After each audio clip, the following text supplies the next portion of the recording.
So as you watch that clip, maybe you sat there a little bit and you felt uneasy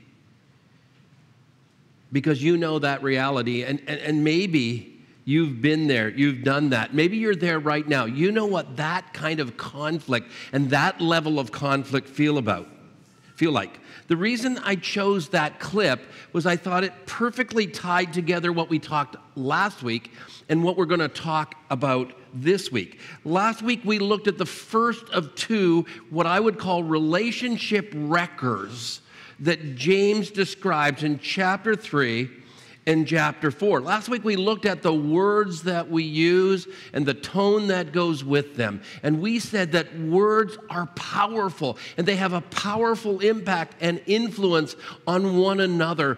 We said that words set the direction of our lives. Words can be destructive. Words reveal what is going on in our heart. Well, James moves from that first relational wrecker of words, and he moves to a second one, and that is of conflict. Conflict. And like I said last week, just as words can be positive and instructive and can build us up, conflict handled well can be life-giving. Actually, conflict handled well can actually strengthen a relationship. But conflict, if it happens poorly, if it's avoided, if it's never resolved, that kind of conflict can put intense pressure on our relationships. It really can. With our spouse, our kids, our coworker, our boss, our friends, and extended family. Conflict can have devastating negative influence on the rest of our lives. And the scars of conflict can linger long after they were inflicted, the wounds were inflicted. Conflict in the past can leave you uncertain about what's going to happen in the future. Conflict can damage us emotionally, and that can bleed out into other areas of our lives. In fact, conflict in one relationship, if we're not careful, can bleed out into another relationship, even if there is no real cause for conflict in that relationship. Now, conflict is a fact of life. No one's immune from it. You take two imperfect people, and you put them together, and they play together, and they live together, and they work together, and they do so many things together. You take imperfect people, and you put them together with their own individual brokenness, and you're apt to have conflict. Conflict is just going to happen. But here's the good news. Good relationships are not conflict-free. Good relationships are not conflict-free. They are about a spirit of resolving the conflict, restoring the relationship, and reconciling. And so this morning, I want to ask you a question as we begin. And the question is this. I want you to think about the last conflict you were in. Maybe it was last month, last week, last night. But I want you to think about the conflict, and I want you to think about what caused it. What was the cause of that conflict? If you were to take a little spot on the program that you were given, and there's a message, there's not an outline, it's just a blank part, but if you were to write, this is the cause of my most recent conflict, what would it be? Did it have something to do with money or kids or jobs or a lack of empathy or poor communication or our approach to handling conflict or our desire to avoid conflict? Did it have something to do with the demands and pressures we face and fatigue or a difference of opinion? Or was it him or was it her? Was she actually the cause of the conflict? And are we ready to point fingers and say, yeah, it's their fault? Well, James takes a radically different approach to conflict than we might in our culture.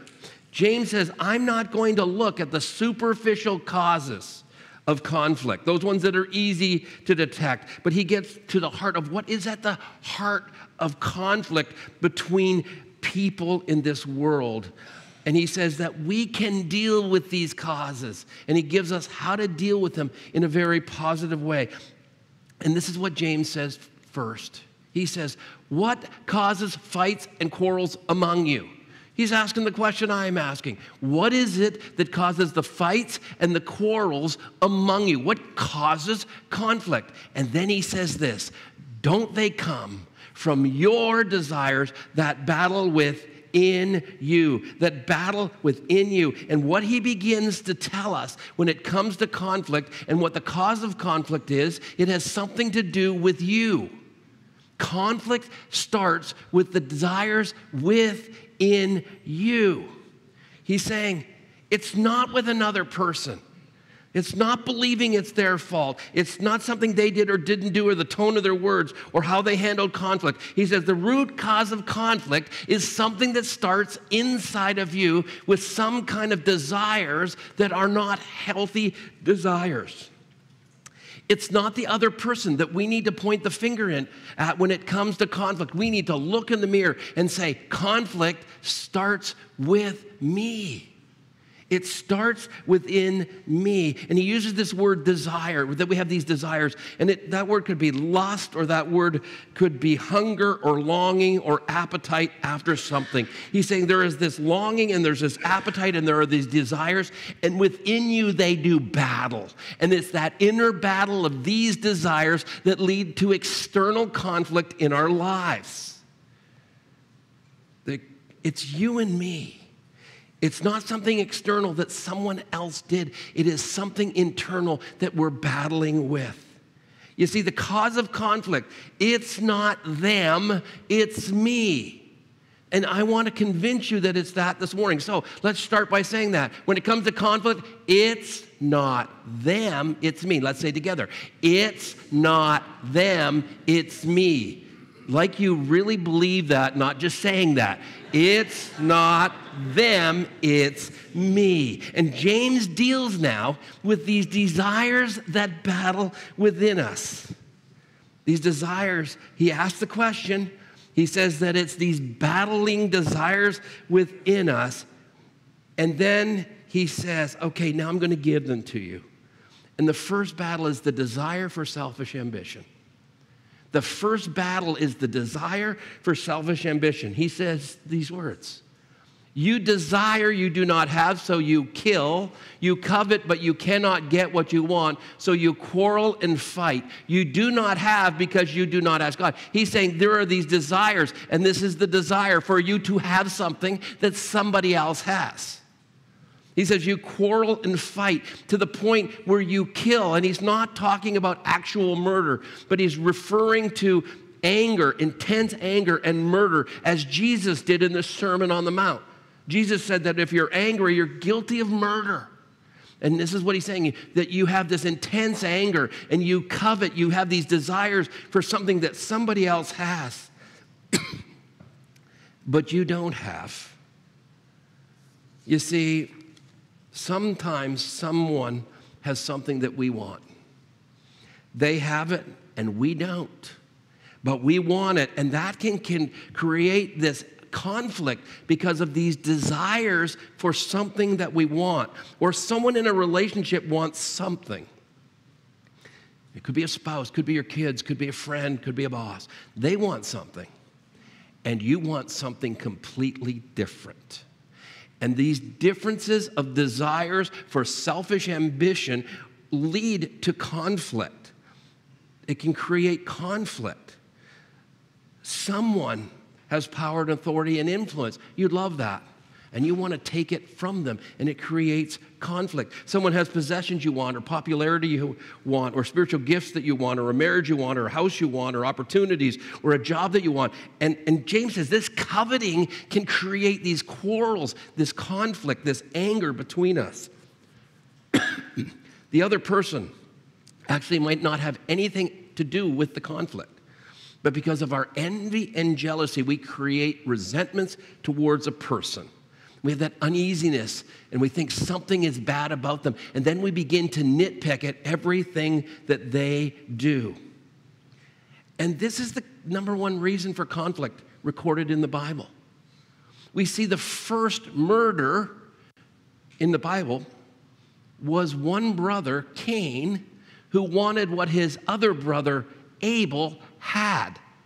And it created a conflict, and it created a death. Joseph's brother wanted what he had, dad's love, dad's approval, the nice coat. They wanted that. And because of that, it created a conflict. King Saul tries to put David to death. Why? Because David had the popularity and he had the love of the people, and Saul wanted that. And it created conflict. The Jewish religious leaders wanted the popularity that Jesus had. They wanted the crowds to follow them, not to follow Jesus. And it created conflict within them. Now, sometimes it's not the fear of not getting something or the frustration of not getting what someone else has. Sometimes it's the kind of the opposite. We're afraid of losing something. We have something, and it looks like someone is trying to take it away from us. And that removal of what we desire creates this conflict because of our selfish ambition. We want to grab hold of it, and their selfish ambition, they want to take hold of it. And I've seen this happen. I've seen this happen over and over again. You know, it might not be something we want. It might not be something that we're afraid of losing. Sometimes it's someone becomes an obstacle or creates an obstacle or stands in the way of us having what we want. And this can create the pressure of conflict. I mean, I've seen this happen between spouses, parents, and kids. There are different wants and there are different desires, and one spouse wants this. And the other spouse says, absolutely not. We're not doing that. And this spouse gets intensely angry because their partner is becoming the obstacle to the selfish ambition, the selfish things that they want. And that can lead to anger and frustration and fear and hurt. And so he says, part of it's this desire for selfish ambition. Secondly, it's the desire for self-sufficiency. This is what he says. Second part of that verse. You do not have because you do not ask of God. See, we got too many people living in our world that think, I can do it on my own. I don't need God, and I don't need anyone else. He starts with God, but he says that attitude that I don't need God, that I can do it on my own, that I can maintain control, that I can look after my life my way. He says that bleeds over into our relationship. It bleeds over into our relationships, and it creates this conflict. Because here's why the conflict is created. We were designed to live in little relational connectedness communities, whether it be 2 people, 5 people, a family unit, whatever. It says in Genesis 2:18, the Lord God said, this is God speaking, it is not good for mankind to be alone. God says, on your own, independent, not a good thing. And God says, I will make a helper suitable for him. And I've heard this verse so misused. Someone says, well, yeah, God created man and then he created his helper. No. Don't even nudge your wife this morning about that. Just not the case. Because if there's a man here who says, oh yeah, God created me a helper, I'm here to tell you that that word helper used anywhere else in the Old Testament refers to God. God is not your assistant. God is not your helper. This word is deeper than that. It talks about someone who does life with you, walks alongside you, and you learn to live together and to lean on one another. That's what God created us to do. And if we're going to live in little communities or we're going to live in this relational connectedness, it requires compromise. It requires the surrender of our desires, respecting one another, learning to communicate. And it can't be all about us all the time. It can't be. It requires we together more important than me on my own. But if you don't think you need anybody else, why would you bother going through the work of trying to make a relationship work? If I don't really need the person, I can just say, I've had enough of it. I'm done. I'm out of here. And it makes, when you have the attitude of independence over interdependence, it makes relationships disposable. You see, because I believe that if I need you and you need me, then I would be willing to do what it takes to deal with conflict, right? If I think it's so important that we're together, we'll sort it out, we'll figure it out, we'll get the help, we'll do whatever. because we were designed to be interdependent. But when we choose independence over interdependence, it creates conflict in a relationship. The third thing, he says, it's the desire for selfish motives. The desire for selfish motives. He said, when you ask, you do not receive. Why? Because you ask with the wrong motives, that you might spend what you get on your pleasure. And the word pleasure there is just simply means what pleases me. You spend on what pleases you. Now he's talking about, again, James is talking about our relationship with God. He says you don't ask God because you don't think you need God. The second thing he says, well, if you do come and you do pray, and you're wondering, why is God saying no? He said, because you're asking with the wrong motives, because it's all about your selfish motives. Well, when you have that attitude towards God, you have it even in a bigger way towards people in our world. It bleeds into our human relationships. Selfishness creates destructive relationships. It creates intense conflict. Get two selfish people in a marriage, it's not going to last long. Get one selfish person and one selfless person, it'll last a little longer, but eventually resentment will build and there will be conflict and it will dissolve. Selfish motives are not easy to detect. They really aren't. I mean, who wants to be thought as selfish? How many of you today, raise your hand if you're selfish. Really? You people need help.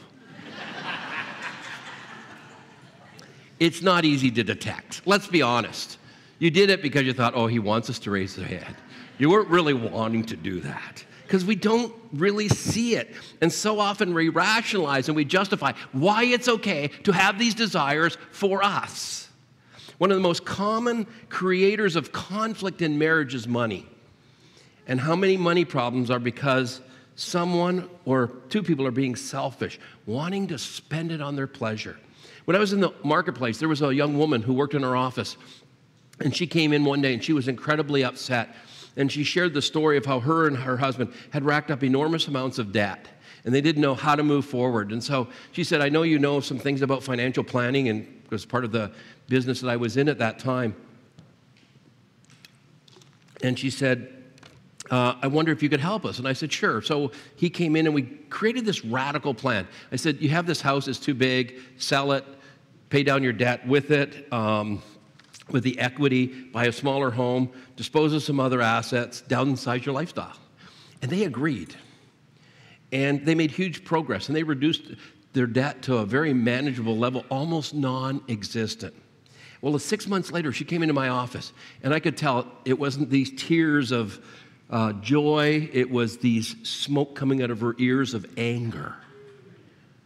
And she said, you won't believe it, but my husband has secretly racked up more debt than we had before.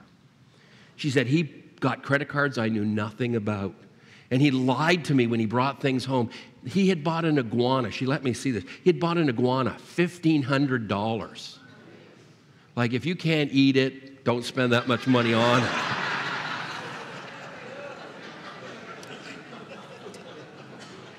He bought a big screen TV and surround sound, and he told her he wanted it at a golf tournament.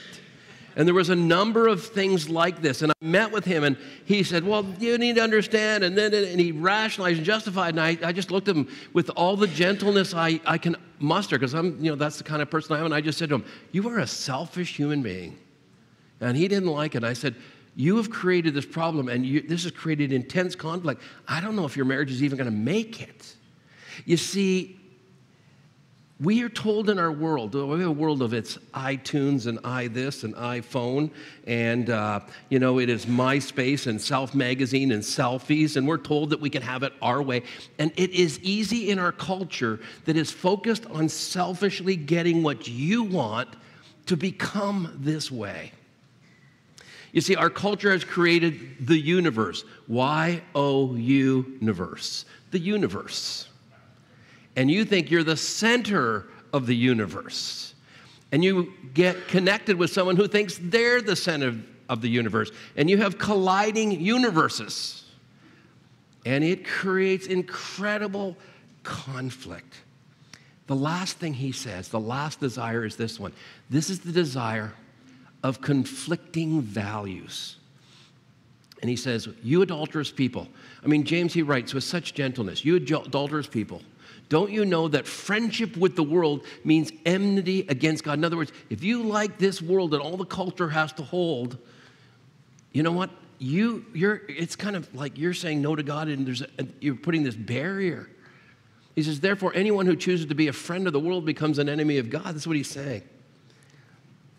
And I see this because we have these two sets of values in our world. There's God's values, and there are our cultural values. And sometimes they're similar, and that's wonderful, but often they're at odds with one another. And you get two people in a relationship, and they have competing values and different worldviews. There's conflict. That's why Paul wrote to a church going through major conflict. Paul said that he didn't want these people to be unequally yoked, and he was not talking just about marriage. He was talking in a much broader term. The word yoking means anything that is a significant relationship. It can be a marriage, it can be a business partnership, it can be your closest friendships.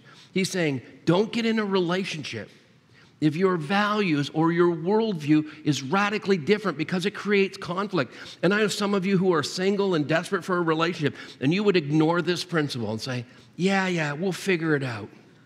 It won't be a problem. I could line up this morning dozens of married and formerly married couples who said, don't blow by this one. I can tell you business partnerships that would say, don't blow by this one. I was in one of those business partners. There were 3 of us. And 2 of us shared a similar values and similar worldview when it come to operating a corporation. But we had a third partner, and all he was about greed and bottom lines, and he didn't care about people. And it created incredible conflict in our business partnership. You see, sometimes we have these values and worldviews. Now, sometimes they change over time. Sometimes they were similar, and then over time they change.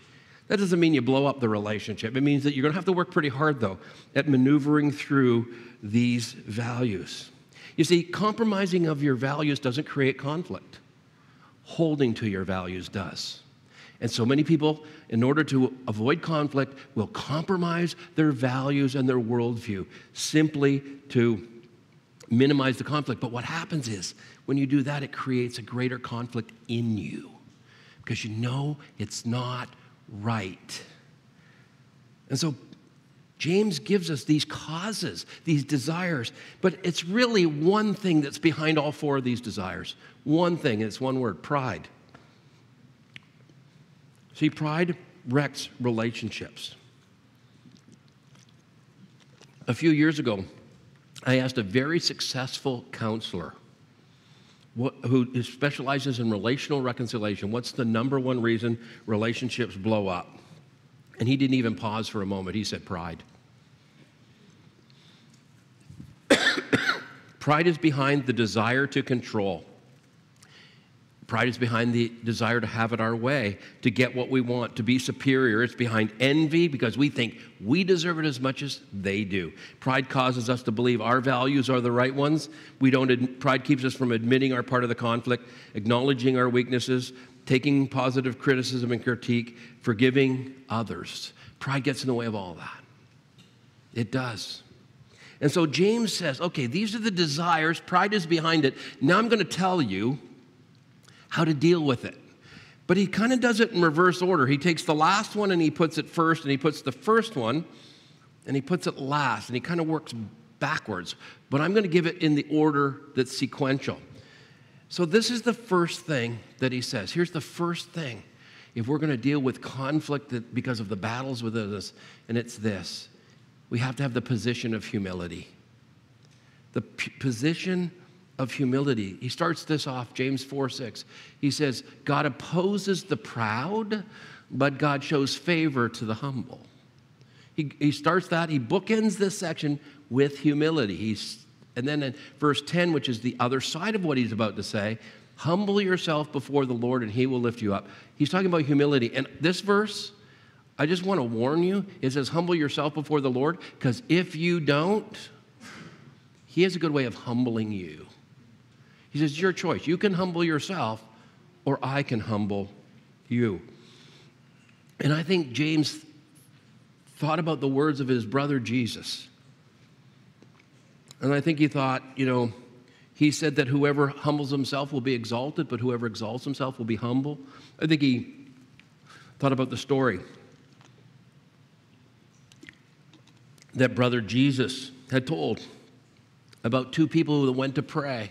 One was a religious leader full of pride, and he prayed this prayer, and it was all about how good he was and how bad everyone else was. And then he says there was this sinner, and he prayed, he said, God, I'm not worthy. And he prayed in such a humble way, and Jesus said, you know what, the prayer that is going to be accepted and answered is the one of the humble one. And I think James knows how important humility is to dealing with conflict. Humility is the key character quality for a rock-solid relationship. But what is humility? I think sometimes we understand it. The best definition I've heard, and I think it was C.S. Lewis that said this. He said, humility is not about thinking less about yourself. Humility is about thinking about yourself less. It's not about thinking of yourself. It's not putting yourself down. It's not that. It's about thinking of yourself less. It's about rank or position. It's letting someone go ahead of you. So imagine you're in the grocery store and you're kind of running short of time, and you got 5 things in your buggy, and you look back, and 6 spots back, there's a guy who's got 100 things. He's in the 12 line, but no, he's not. He's got 100 things. And this is what humility is. It's saying, I'm going to step out of line. I'm going to go back, and I'm going to say, you have my spot. That is an example of humility. And Paul, who was a pretty arrogant and prideful, self-focused guy, writes to a group of people that are struggling to get along, and this is what he says. Do nothing out of selfish ambition or vain conceit. Rather what? In humility, value others where? Above yourself. It's got to start with humility. Humility is where we focus more on we, the relationship, than me, the individual. And it's got to be 51-49. 51 we and 49 me. It's got to be at least that. You see, humility allows me to see what's going on in my life. Humility allows me to listen more and speak less, or consider the other person and their feelings. Humility keeps me from judging. Humility holds back anger. Humility allows me to be real about my brokenness. Humility allows me to be patient with others. And we need humility. Humility keeps us focused on the other and gets us away from the selfish desires that focus on who? Me. On me. The second thing he says is this: have an honest assessment of the battles within you. That's what he says. Come near to God, and he will come near to you. Wash your hands, you sinners, and purify your hearts, you double-minded. Grieve, mourn, and wail. Change your laughter to mourning and your joy to gloom. You see, we might go, wow, is God kind of anti-happiness? Is this the way God wants us to live? No. What James is writing, he says, you come to God. You realize God's standard and God's ways, and you measure yourself against that. And you will realize that your hands are dirty. You'll realize that your heart is not pure. You'll realize that you are double-minded. And he says, when you realize who you are and what is going on inside you, you will grieve and you will mourn and you wail. You won't be laughing about things, but you will, you'll be serious about it. You see, it's asking ourselves when we do the assessment, am I filled with pride? Do I have desires that are selfish? Are there obstacles that someone is putting in the way of what I want, and is that creating conflict? Do I have envy? Are my motives offside? What about my past hurts and wounds? You see, if you find yourself constantly in conflict, and it's with multiple people, and you find yourself sometimes saying, what is wrong with everybody else? I think it's time to do the assessment and say, what's going on inside me? Look deep, own your stuff, but we need to do that assessment because it's so important. If we're going to deal with conflict, we got to know, what's my part in this? And then he says, thirdly, we need the strength of resistance. The strength of resistance. James 4:7. Submit yourself then to God and resist the devil, the evil one, the enemy of God, and he will flee from you. You see, the number one goal of the evil one is to wreck your relational world. Because he knows that creates the greatest heartache, the greatest pain, the greatest frustration. He wants to keep you in conflict. It's his goal. He knows it'll steal your joy and your happiness and your peace, and it'll suck the life right out of you. Peter, one of Jesus' followers in 1 Peter chapter 5 says these words. He talks about humility first, and then he says, be alert and sober-minded. Your enemy, the devil, prowls around like a roaring lion, looking for someone to devour. You see, he's looking for someone to destroy a relationship. He's looking to devour your relational world. He wants to whisper these words of pride in your thinking. Like, you deserve it, go for it, don't let anyone stand in the way of it. You're right, they're wrong. They started the conflict. You need to win this argument at any cost. You don't need to give in or compromise. It's their fault. You're not to blame. You can hold a grudge. It's okay for all they've done for you. You don't need to forgive, and they don't need to forgive you because you've done nothing wrong. And it causes us to justify and rationalize our behavior because of the prideful thoughts that he puts in our thinking.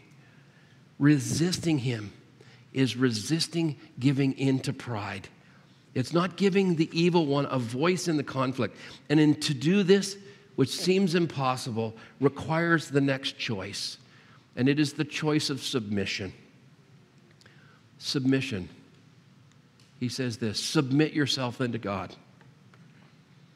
Now, I don't know about you, but I don't like that word submission. I used to watch wrestling as a kid, and the submission hold means the match was over. I don't like submission. But the real meaning of the word submission scripturally means to place under an orderly fashion. This is all about finding structure but still maintaining freedom. He's saying submission is about putting yourself under structure that gives you freedom but is good for you. Submission means to follow the leadership of someone who is trustworthy and worth following. Submission implies coming under the protection of someone. It implies obedience to the loving guidelines or directives of someone. Submission is only an issue when the person we're thinking we have to submit to is broken and is selfish and that their desires are all that matter. But we're submitting not to them, we're submitting to God. We're submitting to a God who loves you so much that he gave his one and only son to die for you, for all the brokenness, for all the sinfulness, for all the ugliness that's in you. He came, he died so that you could be set free. God has done so much for us. He gives us life to the fullest. He wants us to live the best life possible. He desires to walk with us and to see us find the fullness of life. Why wouldn't I want to submit to him?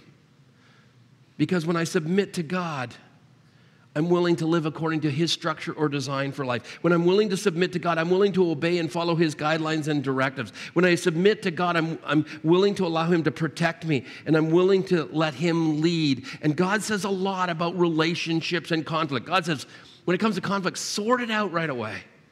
Don't hold a grudge for years and years and years. Don't speak unkindly to another. Don't make it about you. Don't let it result in toxic anger. Be willing to forgive. Be willing to own your part. In all things, have love. You see, when we submit to God's leading and guiding and his wisdom, then we have better ways of dealing with conflict, and we'll have much better ways. The reason that so many of us struggle loving others and it results in conflict is because we're not loving God. And when you love God and submit to him, it pours out his love into you that you can love others, which leads to the final thing that he says here. Share the experience of grace. Verse 4, he says, but he gives us more grace. He's talking about God. He says, God is the dispenser of enormous amounts of grace, and you are to be not a bucket of it that holds it in, but you are to be a conduit of grace that God pours into your life, and you share it with others. Grace is withholding something negative that someone deserves. And that's what God has done for us. We deserve death. Jesus died on a cross so that we would not die in this life and be separated from him for all eternity. It is a gift. It's not something we deserve. And no matter what you've done and no matter how bad it is, and you can say today, my life's a mess, or it's been a mess, and I'm trying to turn it around. God says, I give you grace. It doesn't matter what you've done. There is nothing that is beyond the limits of my grace. And when we experience grace, truly experience, then we want to share grace. And we will pour grace out into others who are in a relationship with us. And we will see them different, and we will treat them different, and we'll connect with them different because of grace. Paul writes in 2 Corinthians chapter 6, verse 1. As God's co-workers, kind of doing life with God, we urge you not to receive God's grace in vain. In other words, don't receive it and not give it. Don't you dare receive grace and hold on and hold it in vain, but you need to share it. And imagine what grace could do in the middle of a conflict if both of you embraced it. Now, what he has said to us today is we need to understand those causes. We need to understand those desires. We need to understand jealousy and envy. We need to understand what our motives are. We need to understand maybe our values are different. We need to understand what are the causes of conflict, and is pride at the root of it for you? And then he says, you know what? We just need to grasp hold of humility and grace and look at ourselves. Now, I want to say one important thing before I wrap up. You can understand your desires, your brokenness, your woundedness, all that you've done, all the part that you play. You can have grace, you can have mercy, you can extend forgiveness, you can be humble, you can do all of that, and the other person may not choose that at all. It takes two people to start a conflict, and it takes two people to end it. If one is willing and the other's not, that conflict will never resolve and likely will never come to an end. But it is possible. Paul says in Romans, he says, as much as it depends on you, as much as it depends on you, he says, live at peace with everyone. He says, don't worry about what the other person does. He basically says, as long as it depends on you, deal with the conflict that way. I want you to imagine this morning, in your relational world, what it could be like and how better it could be if there was less conflict. Again, you can't control what other people do. But what might it look like if you chose, you say, okay, I'm going to take the choice. I'm going to choose humility. I'm going to choose to look at me and be honest with me about what's going on. I am going to resist. I'm going to resist that pride-filled thoughts that the evil one puts in, because I'm going to submit to God daily. Turn my life and will over to God on a daily basis. What would it look like if you showed grace and shared grace in your relational world? What do you think that would look like? This week, what I want you to do is imagine what life could be like if you do what James said when it comes to conflict and what that would do to your relationships. Because that's why we want to work towards this. We're not just saying, okay, well, that's good information. I guess I have to obey it because it's in the Bible. That's not why we do this. We do this because God has designed a picture of what life could be like, and part of it is relational intimacy, and stability is part of that life. And he says, you need to do whatever it takes, as long as it depends on you, to do your very best in that area of your life. Because if we don't, conflict will happen, it will get intense, it will be nasty, relationships will end, and pain will be experienced. But it doesn't have to be that way. And James tells us how. Let's pray. Father, I know conflict is never easy, and I know me, when I'm in conflict, I want to look at me and think, I'm right, they're wrong, it's their fault, and not own my part of it. But so often, as I think about conflict, I can see the selfish desires that bubble in me, and I know bubble in others as well. And it's hard to see, and we can rationalize and justify. But if there's anything we do this week, may we take the time to do an honest assessment. What's really going on in me? What's happening at a heart level? And maybe look at our motives and things we're doing and our attitudes towards others, our lack of humility maybe, whatever it takes. Father, when we get honest with ourselves, because you honestly look inside us and tell us what's going on, it can make a huge difference. And you want us, as you want us to, allow you to search our heart and to know our heart and to know those offensive ways in us. And that when we do that, you will lead us down the road that gets us a lot closer to the life you want us to live. So help us to be honest about us, humbly honest and gracious with others. In your name we pray. Amen.